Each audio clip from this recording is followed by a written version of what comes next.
Thank you, everybody, for joining us for this session, Trimming IT Waste Without Losing Value.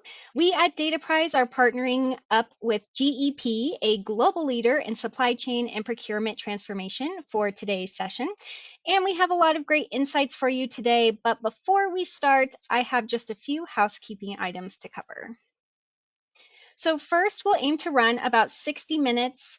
Second, this webinar is being recorded and everybody here will get a copy of the recording and the slides after the event. And lastly, all of our attendees are in listen-only mode, but there is a Q&A function that you can enter your questions into as we go. Please put them in as they come up, and we are saving some time at the end to get to as many of them as possible. With that, I'd like to introduce you to today's speakers. First, we have Ryan Shadle joining us from GEP, where he is the Senior Director of Consulting. He has more than 20 years of experience in the industry with expert knowledge on procurement and cost optimization. And we also have Braden Daniels, who is the General Manager of our West region at Dataprise, where he puts to work his own 20 plus years of experience building and operating successful business practices. So we have two perfect experts in the room for this conversation today. And lastly, we have me. My name is Stephanie Hamrick. I am the Senior Marketing Manager at Dataprise, and I'm going to be the moderator for our discussion today. So next, I'll tell you just very quickly about Dataprise and GEP. Dataprise is a national managed services provider. We have been providing IT services end-to-end for our clients across the United States since 1995. We believe technology should enable you to be the best at what you do, so we strive to deliver best-in-class managed help desk, cybersecurity, network, infrastructure, collaboration, and user solutions, all of the IT things that help you get there. And we are thrilled to have GEP joining us today. GEP is a global leader in supply chain and procurement transformation and a trusted advisor to a whole host of Fortune 500 and Global 2000 clients. They help market leading enterprises improve performance and enhance outcomes through digital led supply chain and procurement transformation solutions, with 26 offices supporting 120 countries. So their solutions are designed to cover the entire cycle from planning and procuring to making and delivering. They are the only niche provider in the world with end-to-end unified supply chain and procurement digital solutions. So Ryan, again, we're thrilled to have you representing GEP on the line with us today. Thank you. So now let me share a little bit about what is in store. We have 4 sections for you today. We're going to start off talking about the difference when it comes to spending money between investments and waste and redundancy. Then we'll talk about how you can approach evaluating your current spend. And once you've done that, how you can strategically start cutting those costs. And then we'll finish up with a discussion of some of the areas in IT where you probably want to avoid cutting too much, lest you create more of a mess than those initial cost savings are worth. So with that, we'll move right into our first section, which is going to be understanding investment versus waste and redundancy. And I'm going to hand this one off to Braden to talk a little bit more about this spectrum. Good morning. I guess let's dig in. First, we're going to pick on the government. One, because it's easy, and two, might as well get controversial in the process, but it provides some good examples of value versus waste. If you don't watch the Doge Twitter feed or X feed, there are some interesting things, and there's a lot of things in there that people will argue about, but certain things, for example, like the National Weather Service has initiated a project to upgrade 340 of their sites from old school copper to wireless connectivity. It's estimated to save about 160K a month. You know, there's the argument of value or waste in that situation. I argue more towards the value side because it's an identified change that provides an ROI. Conversely, you've got the Department of Agriculture. They canceled unused Microsoft licenses by removing over 12,000 Power Apps, Teams calling, Project, Visio, and they're estimated to save $14 million a year based on that. Or the Small Business Administration that reduced their mobile phone bill by $1.7 million a year simply by deactivating the unused cell phones. So these are examples of waste. It's less clear. One that's less clear might be with the Social Security Administration. In 2000, they began a project to consolidate 54 systems with the objective of reducing the backlog on disability claims. There's about $200 million allocated to it out of the gate. It looked like it was making progress. It was hitting milestones. However, after 10 years, there was no significant improvement in the claims um, time that were being processed. So, value or waste, the government just changed the words and said, we're going to make this an ongoing improvement project, not necessarily a strategic project. But from my point of view, poor execution is another form of waste. This is how, initiatives can start with a good business case, but become a resource drain because they're either poorly planned or executed. Unfortunately, we're not all the government. We don't get the benefit of unlimited funding. Some companies are trying to shave off $1,000 a month. Some companies are trying to shed, 20% of a $10 million budget. We're trying to accomplish everything that needs to get done within a budget that the organization can afford. And sometimes it's easy just to look at the biggest line items in the budget. But sometimes those line items are also the ones that provide the biggest value. And that's the reason they became. So everything should be handled carefully. When we look at what's happened in the last 5 years, there's been a lot of change. When COVID hit, there was uncertainty and lack of resources. In most cases, it became an open checkbook, with the objective just keep us in business. And this, one could argue, is probably the purest definition of business value.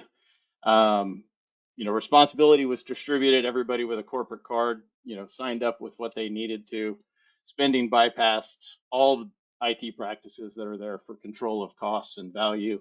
And what began as value-driven choices are now budgetary bloat. And I'm surprised that after 5 years, I still see organizations that have not evaluated this shift, to determine if these are still the best costs and expenses for the organizations. Yep, like you're saying, as an IT provider, we've certainly seen that drive for customers to root out efficient spending, or maybe to not realize that it's time for them to root out that inefficient spending. Ryan, from your experience both in this industry and for a long time at GEP, can you tell us more about what drives tech leaders towards looking for budget optimization solutions? Sure, absolutely. And I think Braden just kind of hit it with the comment about 1,000 or 20%. There's a lot of different use cases and application from a procurement perspective where we're asked by IT leadership to help in this regard. I think primarily two main use cases. The proactive look when, an organization is really trying to get out ahead of strategic planning and, leverage that budget to understand what kind of strategic investments are out there. The other side is the reactive side where it's very common for us to be contacted by CIOs who have, 6 months left in the fiscal year and a huge budget overage that they need to take care of. And so really in this case, we're taking a more reactive posture and trying to shore up some issues, to make the kind of books close the way that they need to at the end of the year here. Lots of benefits. Obviously, even within one organization, being able to sort of benchmark or assess what your budget looks like against past, fiscal years is super valuable. But when you can fan that out and also include peer organizations, it adds, a whole new dimension of value that you can get from the process. In some cases, we're looking to find some of that kind of spend that's not paying off the business value. In some cases, funding goes in a lot of different ways for technology. Some of our clients have everything funded centrally in IT, while others really push it out to the business unit. Sometimes it starts in IT, then pushes out. So really understanding kind of the puts and takes there. Obviously, we'll talk a lot more about waste and duplication that we find through the process. Essentially really kind of giving you a lot of different ways and different angles that you're looking at the same information set to be able to drive value. On the right-hand side of the slide is an example of this where, our ability to kind of bring peer insights into the budgeting equation. Every organization is different, and so we don't want to generalize here, but when we're looking at a steady kind of run rate environment, as you can see here, there's a couple areas highlighted in red and a couple highlighted in green. The red areas are where we see our sample client here sort of underinvested versus what we would expect, and the green areas are where they're overinvested. Not necessarily a bad thing, but also not necessarily a good thing. I think, that really understanding the context of each one is very important. And so when we're having these conversations, looking at things like, on the application development side, are we doing heavy internal development, not a lot of third parties, and not reusing code or platforms? That could certainly be a reason. It could also just have been a very heavy development year, and so we're expecting, maybe a decrease, in the next kind of fiscal or calendar year. And on the other side, looking at things like enterprise data management, in this case, we're overinvested. We're underinvested, which, essentially could be a big problem if we don't have the type of data governance or data quality, or potentially we have, fragmenting, siloed kind of, instances out there where everyone's not kind of working on the same platform to improve. So, looking into each one of these and really finding anomalies. And again, if that's in your own spend or your own budget versus, what you can gain from third-party insights, it's a very useful process.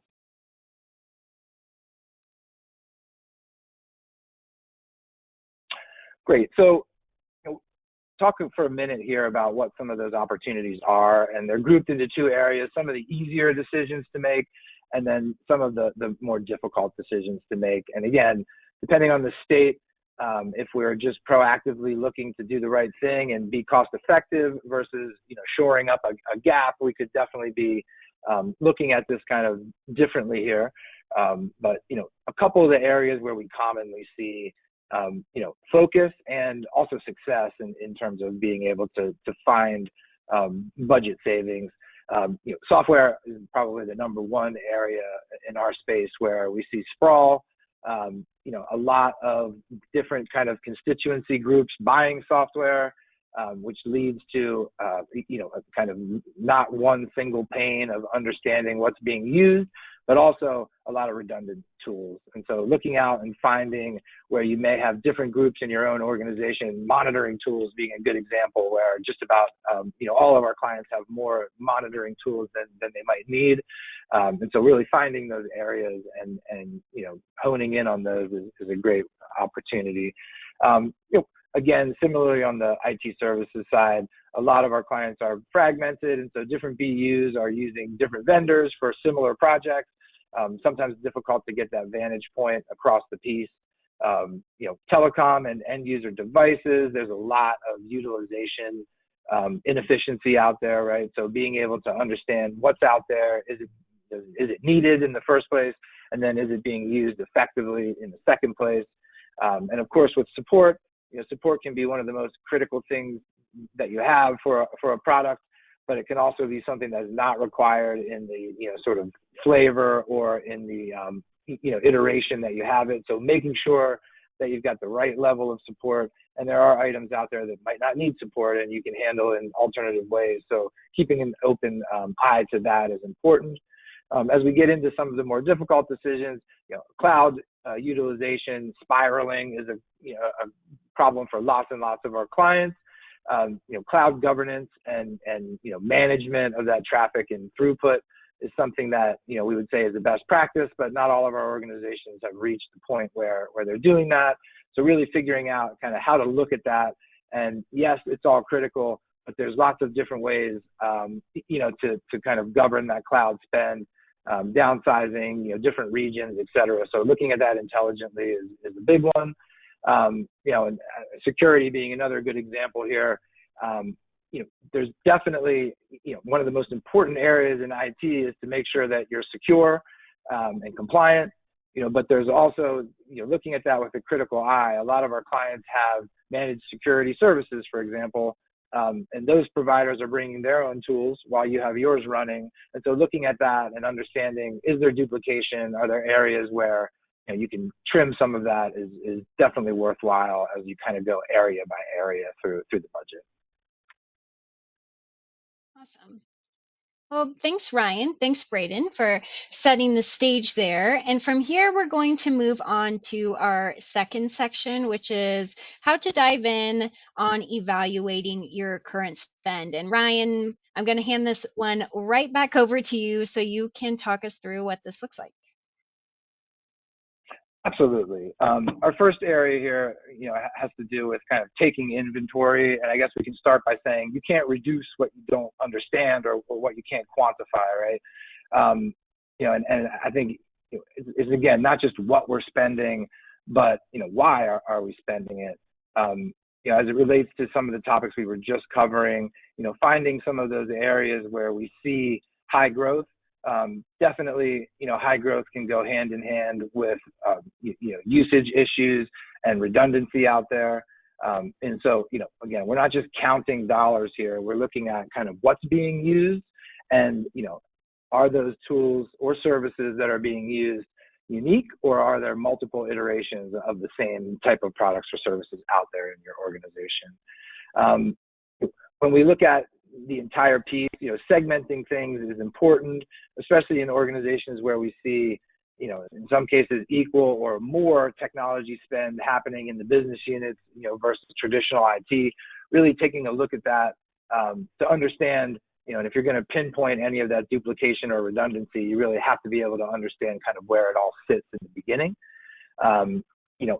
Utilization and over allocation comes into play here. We've got the ability to look at, what we're buying, but let's look at how many licenses or how many machines we have, versus the actual usage that's out there. We have things called zombie tools out there that are, paid for but unused. Finding those is very important because essentially they're, a drain on the organization. And as we said, why are we spending as opposed to just are we spending? Try to map business value into the equation here. It's not just who owns the tools, but like what is this tool or service? What is it doing for our organization? And when we're talking about reductions, it's not just I'm taking something away from you, but if something's not providing the value it was originally, expected to the organization, it does change the conversation and makes it a little bit easier to kind of work through that. So really taking inventory with intent, it's going to help us to reveal savings, and it's also going to increase your overall control of the spend, especially in some of these segments where it fans out past traditional IT. Next area we're going to talk about here is evaluating vendors and contracts, again, for true value. So as we continue to consolidate and move towards platform IT, more and more of our clients have large relationships with product or service providers, that continue to grow. Definitely creates some challenges around lack of competition and vendor lock-in and things like that. But essentially, as we're going through this process of evaluating our current budget and what we want to do going forward, taking a look at these major vendors is key. And we would say to do it holistically. We worked with a client recently to develop a playbook and process around large vendor strategy.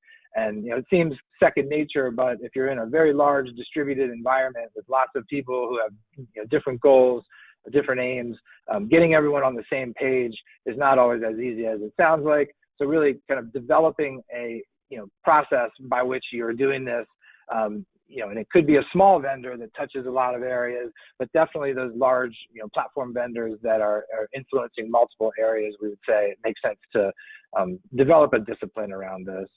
Of course, wherever benchmarking is available, that could be benchmarking within your own four walls and what you've paid for similar tools or this tool or service in the past, or also leveraging third parties who can do that for you. More we talk about usage, the more important audits become. And if that's an in-house audit or again leveraging a third party, figuring out how to quantify how much demand you have, how much quantity you have on some of these deals. And number one, is that what you planned, and does that work for the organization? And number two, again, is it delivering that value all comes into play as you go through that process, and can certainly uncover some waste or some savings opportunities. Making sure that when we negotiate going forward, that usage aligns with the contract terms, and all kind of wraps up again around your business priorities is key. And taking a critical look at suppliers. Technology changes, business conditions change. There are suppliers who maybe were deemed to be very strategic at first, but based on performance, based on just general changes to your business goals or to the industry, maybe not so much anymore. So keeping an eye on classifying those vendors that are strategic, and when they maybe are not strategic anymore, putting them into a different bucket and making sure that you're still handling them the right way, but really acknowledging each kind of vendor, for what they are. This is going to help you improve your renewal outcomes, and obviously, help you reduce cost, or at least mitigate against some of the tremendous sort of cost increases that we see a lot of our clients being, hit with, especially on the enterprise software side. Mm. So this takes us to the last area of exposing hidden costs, right? And I think in some ways, we talked about zombie tools a minute ago, and some of those dark costs that are out there, but not even necessarily being leveraged.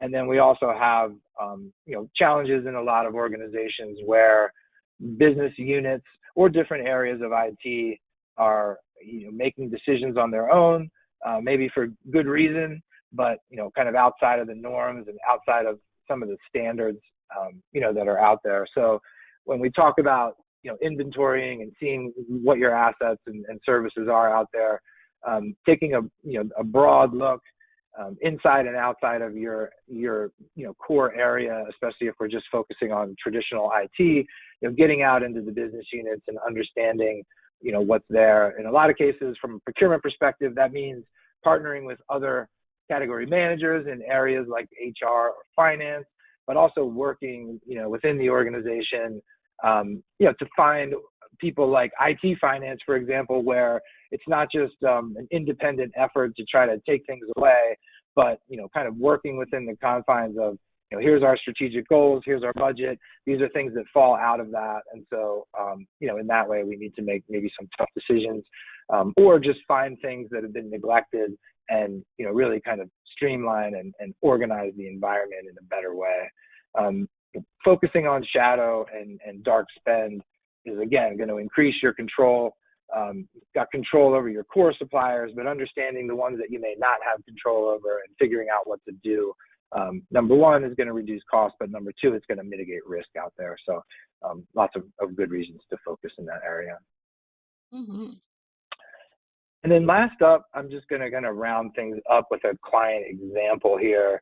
As we were going through these three areas and preparing for the webinar, this example came to mind because it really hits on all three. What this is about is one of our clients, who is Silicon Valley software manufacturer, came to us looking to get a little bit more control over their software. Extremely tech-heavy environment, as you would expect. Just about everyone could be viewed as a software stakeholder, and really understanding that while some good work had been done putting deals in place with suppliers, controlling licenses, controlling demand and utilization, these were all things that were not really a core competency, and had definitely driven costs up, across, again, IT and lots of the business units out there.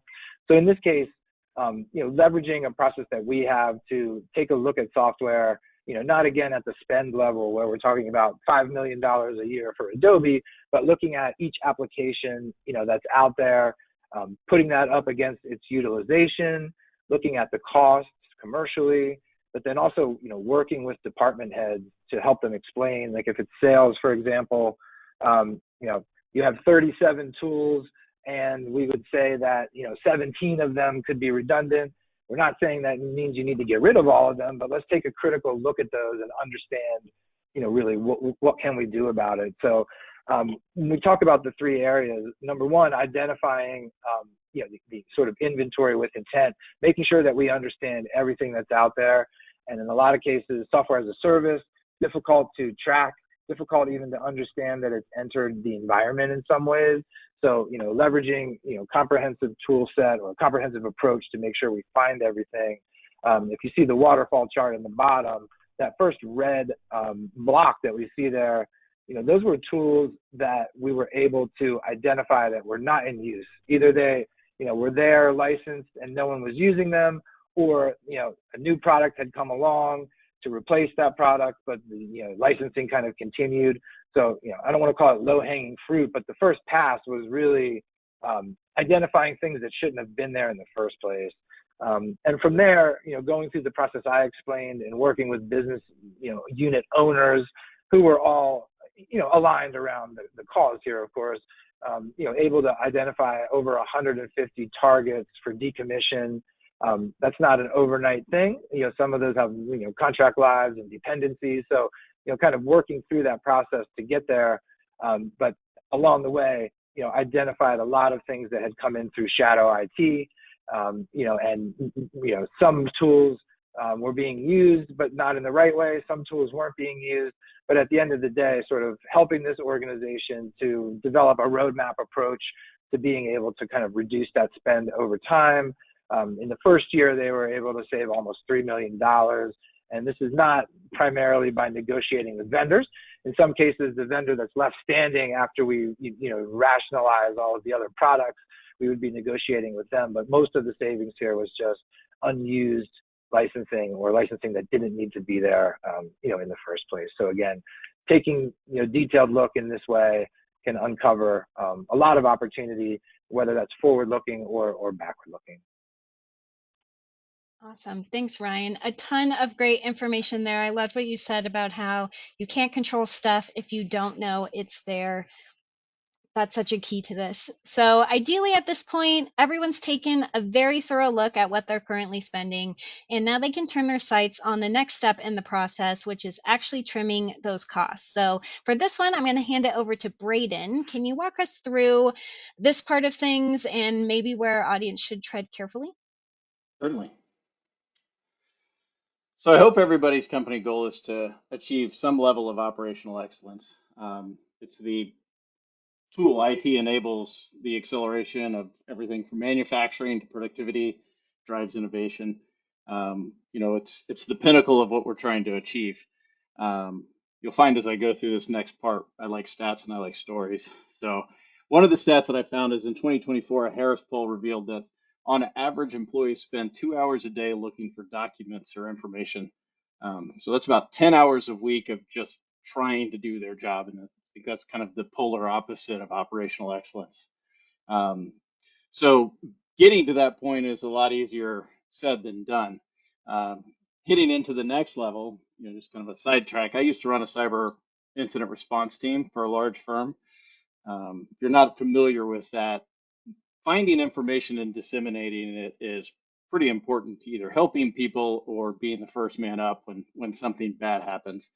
In 2022, Microsoft released their zero vulnerability for Exchange. And basically every server that existed was vulnerable. One could say that's the same thing that happened with SharePoint recently. But we developed a solution, it was designed to check and remove any active threats. And we talked to our social media group, said, hey, we need to get this out there, as quickly as possible. We were told it needed to be written, reviewed, approved. And when I asked how long it would take to get posted, they said 2 weeks. So that's a simplistic example of not being able to meet the industry standards, because obviously by the time it was published, the hackers had already initiated attacks across the world. But it's a reminder that there's always new legislation, there's always compliance requirements, or business changing technologies. And the ones that are able to take advantage of it first are the ones that capture market share, and also have higher margins. If you're familiar with the World Economic Forum, they released their 2025 job report. This says in the next 5 years, 170 million new jobs are going to be created, and 92 million of them are going to be displaced.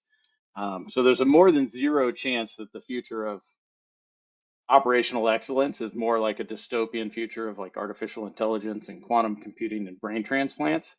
But you can count on the fact that the next 5 years will show more advancements than we've seen in probably the last 40 years. So the critical thing here is to, you know, not shortcut on the foundational pieces. You know, the limiting the ability for an organization, it limits the ability for the organization to take advantage of the market shifts. And although the risk and compliance and people and infrastructure are the boring parts, they're the ones that build the foundation for you to adapt quickly and deliver.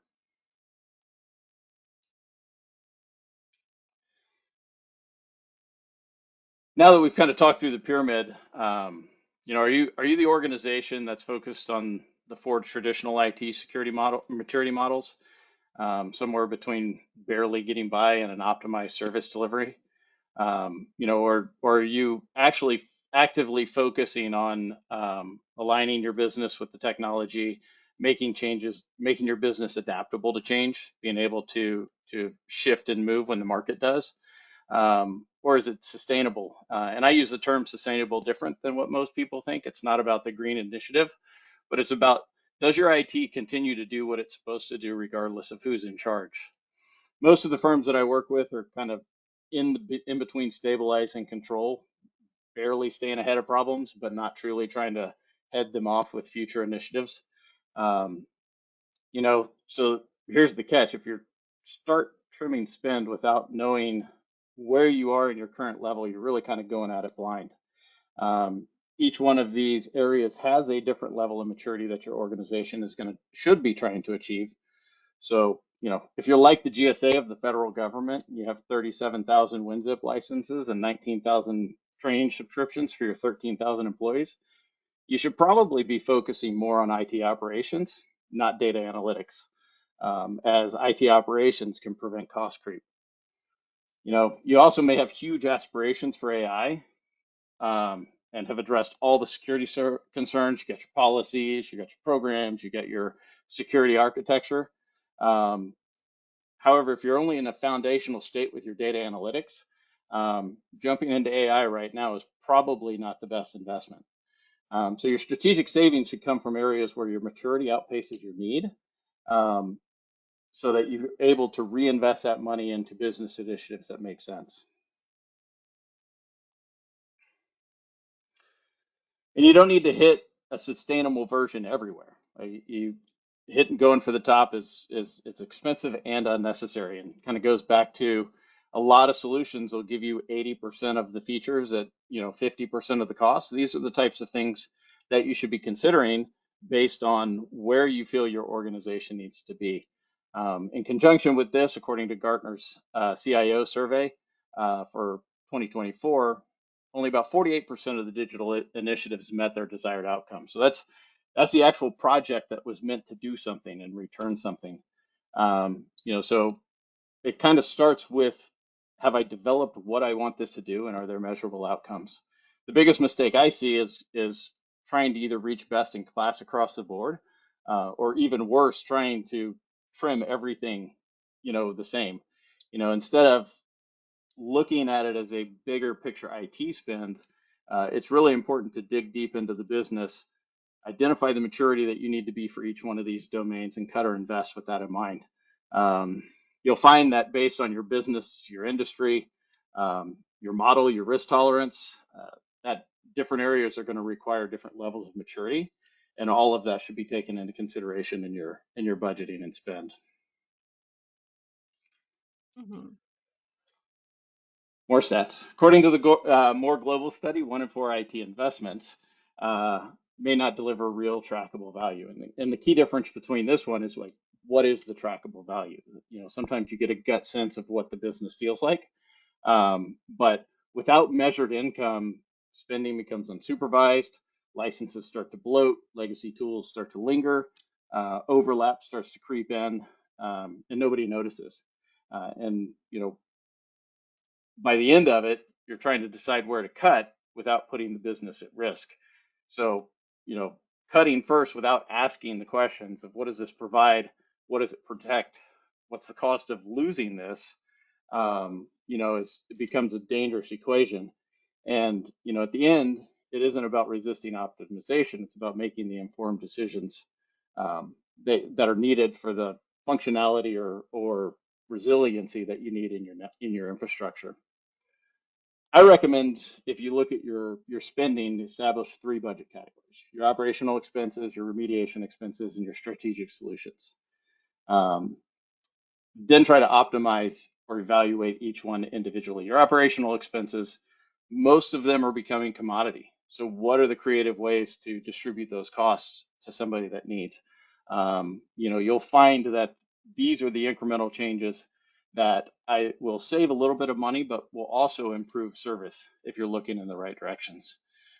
If you look at the chart, everybody's behind the curve in something. I need to take my vulnerability management from stabilized to optimized. Um, so establishing a budget for that remediation, like what do I need to invest or what do I have to invest? Because every company has the different, it's not always I need to invest. It's like, this is all I can do. How do what can I do with that? How do I find a cost effective way to achieve the maturity that I need? And finally, your strategic solutions. And this is where the big miss is today. What is the ROI? What are the metrics? What am I achieving by investing that money? Because your strategic solutions should all be measured. Otherwise, you're the Social Security Administration and you're just dumping money into an ongoing initiative. And you need to look at these things because once you cut too deep, recovery is slow and oftentimes more expensive than if you had been more focused on the cuts in the first place.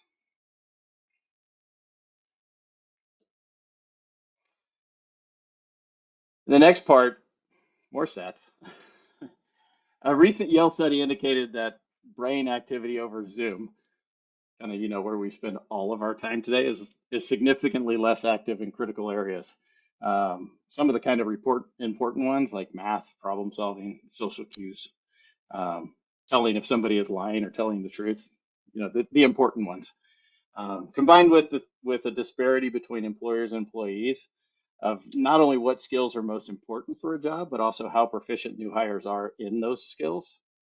And then if you pile it on, if you're hiring in California, you know, a recent California graduate likely spent 3 to 6 years in remote learning. So if you think about that interaction, that social interaction that they've missed, it's 1.5 years of high school for COVID. It's 1 year of college for COVID. It's 1 semester of self-learning due to the teaching assistant strikes, shifts to remote learning during a bunch of social protests. A quarter of their classes are already taught remotely. You combine that with the fact that the latest generations are now being told to change jobs every 2 years or they're going to fall back in their career. Um, you know, since AI and robots have not replaced us yet, you have to ask yourself where you're going to get the talent you need in order to execute. And if you are filling roles now, you may already be looking for a unicorn. And if you want the perfect match for that role, you're likely looking for the pink unicorn. So most organizations, have the few resources that can really drive initiatives forwards. But if you look at their day-to-day activities, they're caught up in the minutia of things that other people can't handle or they don't have the ability to handle. Outsourcing, when done right, it frees up your best talent so that they can work on the parts of the pyramid that matter the most. So your decision on outsourcing, it goes beyond cost savings. It also comes down to retaining skills and putting people into positions where they can have the most impact on your environment.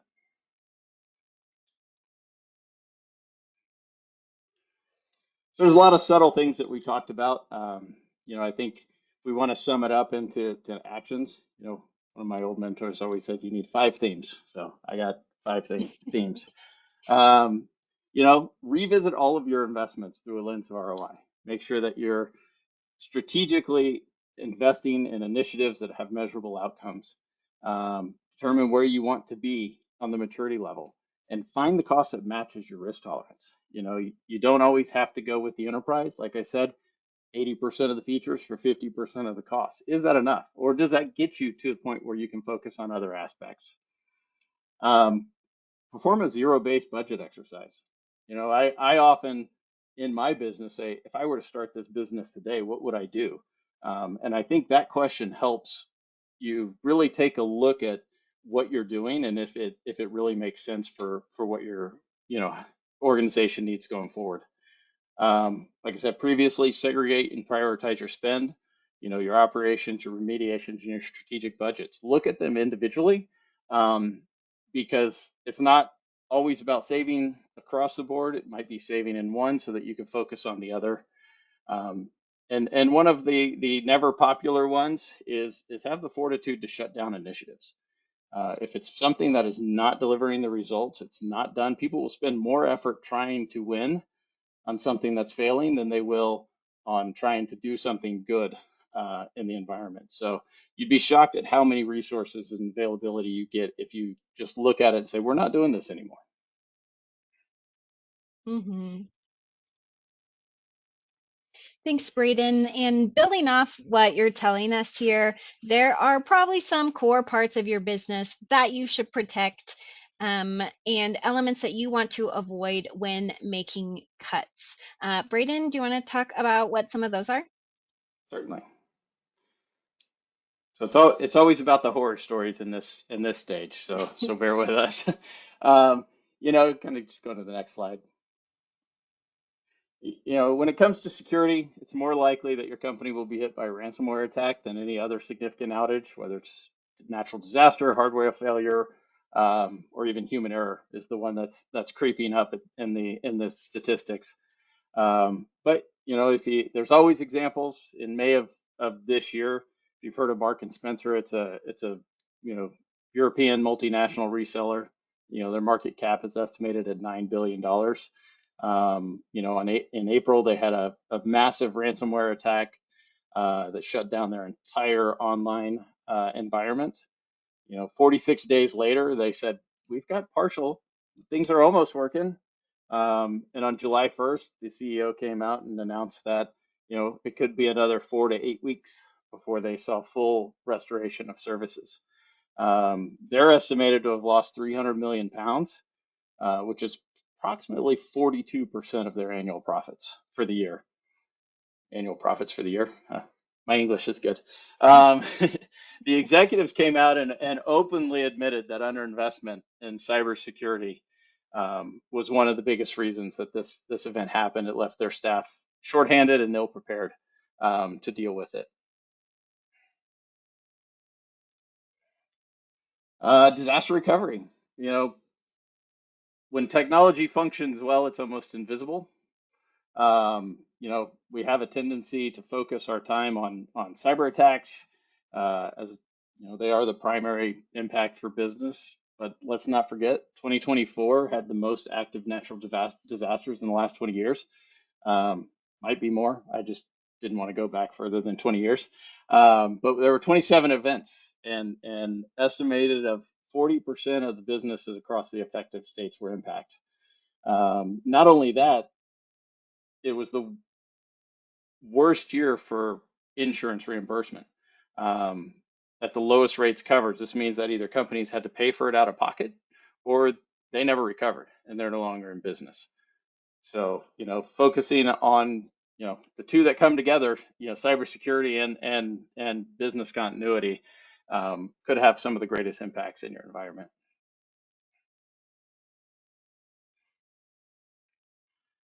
So this is the not exciting one, your infrastructure and productivity.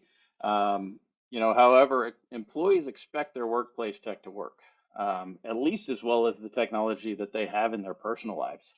And let's be honest, like my iPhone works way better than Microsoft Teams.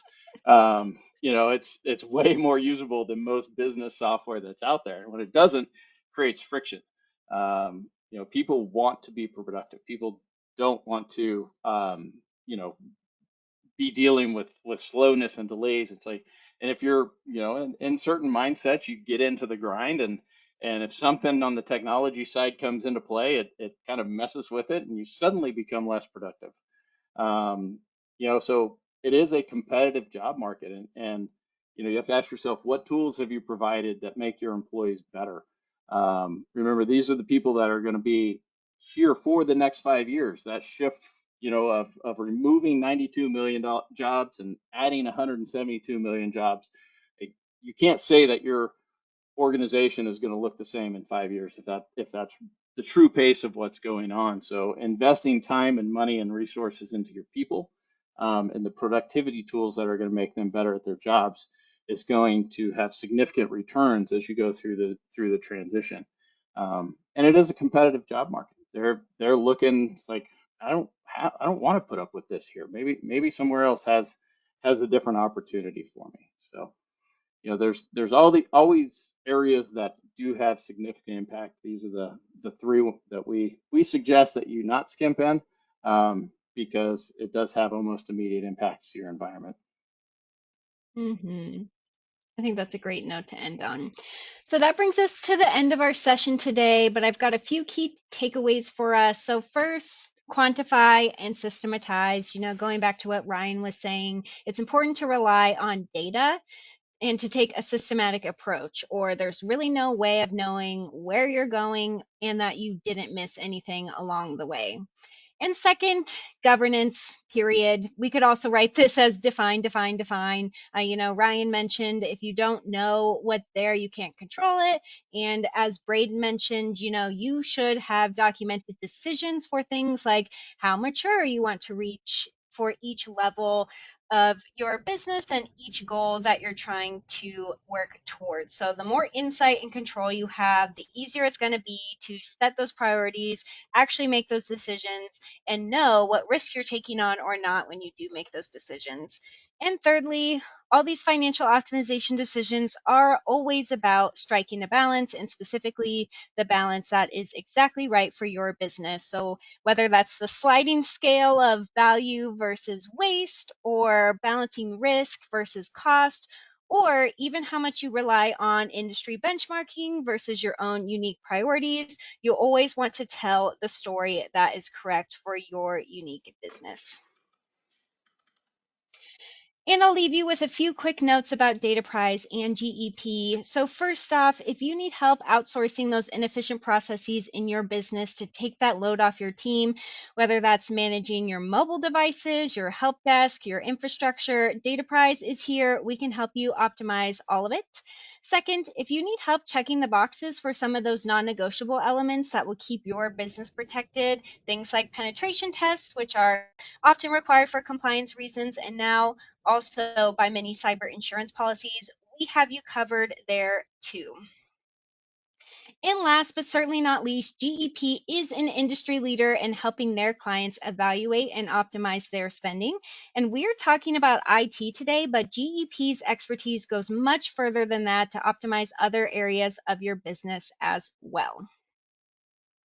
So I will end here by saying thank you to Braden and Ryan both for sharing your knowledge, and thank you to our audience on the line as well for joining us. If you want to do some further reading on this subject, we have a QR code here for you where you can read some more, and we will also be sending you the link in the follow-up email for this session. So if you don't want to scan the QR code, you will get the link directly. And we will take these last few minutes. We have a good chunk of time here for some Q&A. So I'm going to pop over in here, and we had some questions submitted in advance by you all that registered as well. So the first question here, how often should IT teams evaluate their IT infrastructure and solution stack?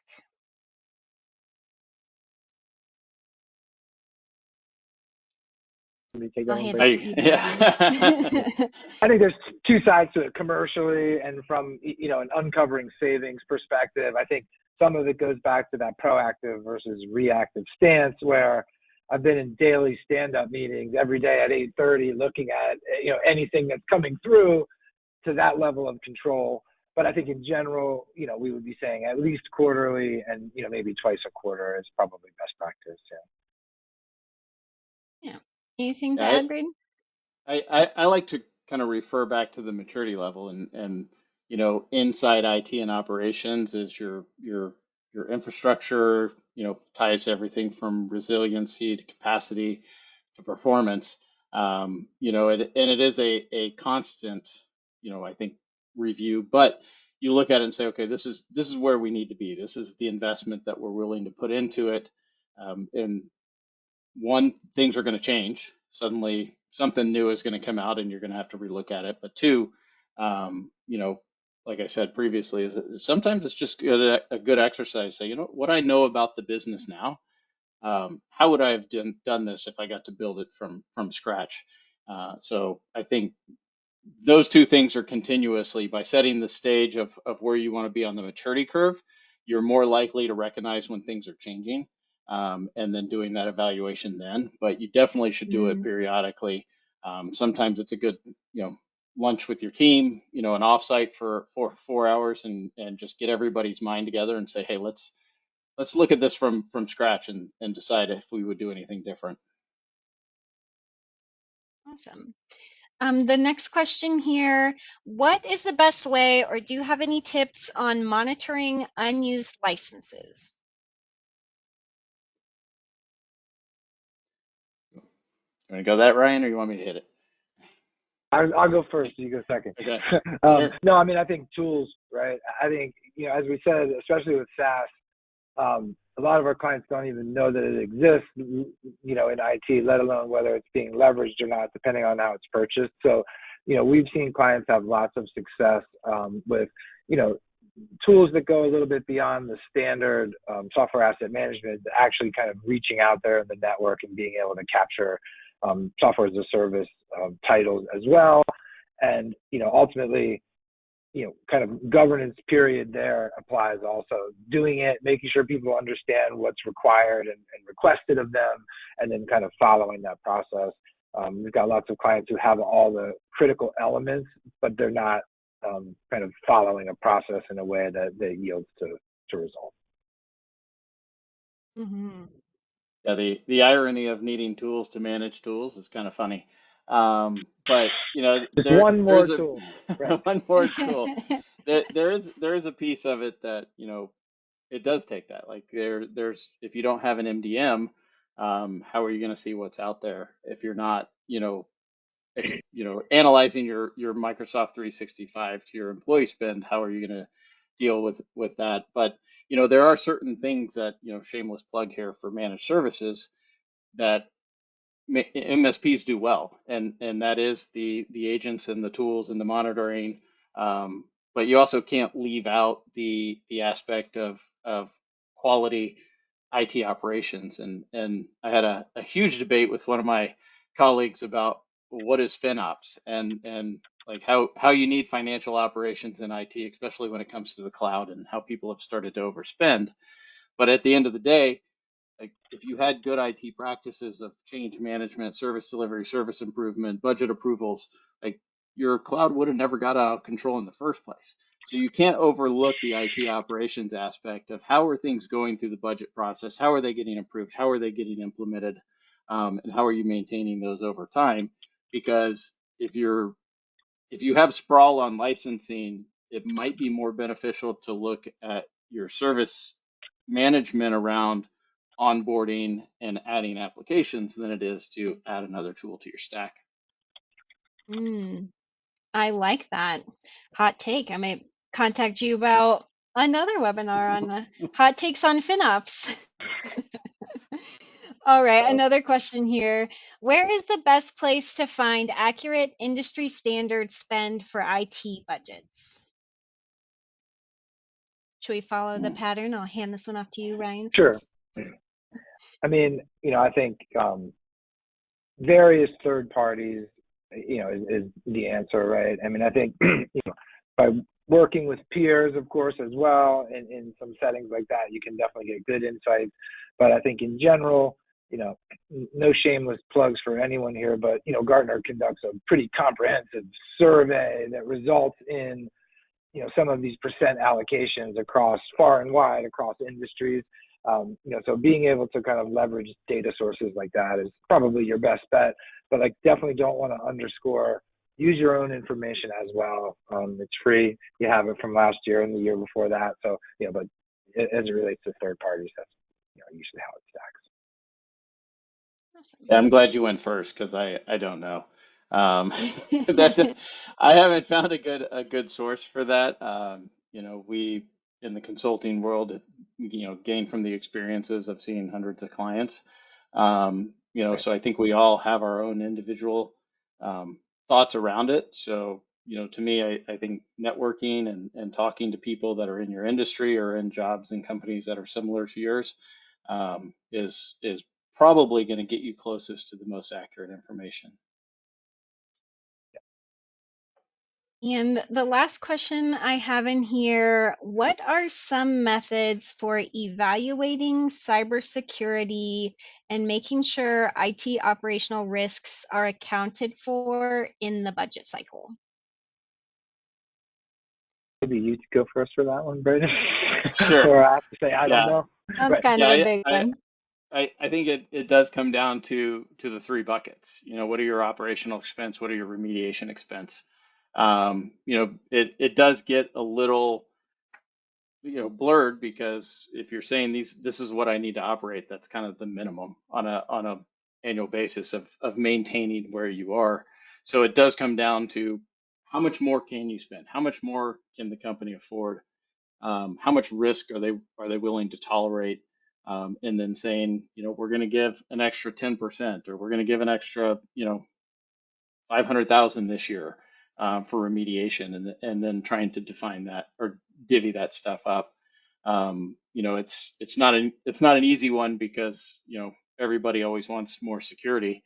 I like to joke that security has become the only thing people talk about, and it'd be nice to talk about other IT problems besides just security. But it is very much, in my opinion, what can you pay for this year, and how do you maximize that? Awesome. Anything to add on that, Ryan, or no? No, not on that one. I think that's perfect. Well said, Braden.